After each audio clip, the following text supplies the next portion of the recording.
Hola la familia, comment allez-vous? Bienvenue sur cette nouvelle vidéo. Aujourd'hui, nous allons parler de Spotify. Oui, j'ai bien dit Spotify. Alors mes potes, vous savez quoi faire? Mettez bien votre headphone et allongez-vous, car on a beaucoup à se dire au sujet de cette plateforme de streaming, car il est important de le savoir, surtout les artistes, car Spotify annonce un changement radical dans les heures précédentes et qui va être mis en application sous peu puisque c'est déjà officiel. Alerte, alerte, alerte. Attends, pourquoi tu me soutiens pas? Si t'es nouveau ou nouvelle sur la chaîne, je te demande juste de me donner la force en t'abonnant. Et n'oublie pas aussi d'activer la cloche de notification pour ne rater aucune de nos vidéos. De plus, mettez un petit like afin que YouTube propose mon contenu à d'autres utilisateurs. Puis on commence dans 1, 2, 3, 4, let's go. Voici une brève histoire de Spotify. 1. Son début. Spotify a été fondé en 2006 par Daniel Ek et Martin Lorentzon en Suède. L'idée était de créer une plateforme de streaming musical légale et accessible qui offrirait aux utilisateurs un accès à une vaste bibliothèque de musique en échange de publicité ou d'un abonnement payant.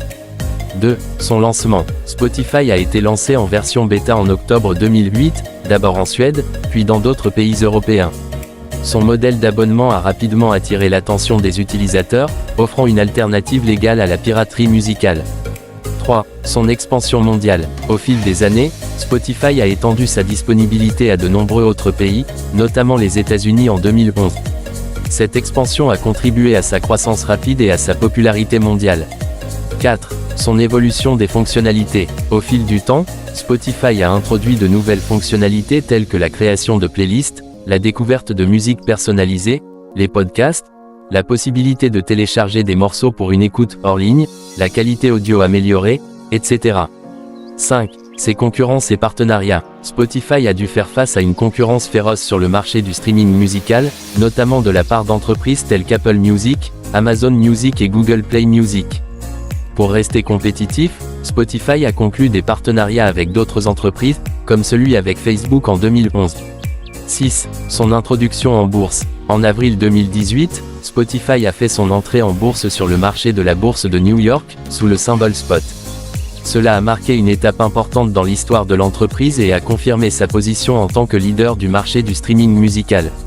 Aujourd'hui, Spotify est l'une des principales plateformes de streaming musical au monde, avec des millions d'utilisateurs actifs et une influence significative sur l'industrie de la musique et de la diffusion de contenu audio en ligne.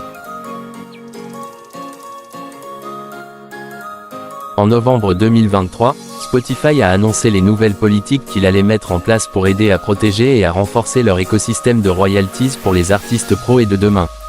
À partir de début 2024, les titres devront avoir atteint un seuil d'au moins 1000 écoutes dans les 12 derniers mois pour être inclus dans le calcul du fonds de royalties pour l'enregistrement de musique. Leur objectif est d'offrir autant de transparence que possible sur cette politique afin que les artistes puissent comprendre exactement comment et quand ils ou elles généreront des royalties sur Spotify. Les grandes questions qu'on se pose. Combien de revenus supplémentaires seront versés aux artistes pros et de demain à la suite de ce changement? Des dizaines de millions de dollars par an. Les titres comptant entre 1 et 1000 écoutes annuelles génèrent $0 et 3 cents par mois en moyenne et ne représentent que 0,5% du total des écoutes et des royalties générées par Spotify. Dans l'ensemble. À la prochaine, bye.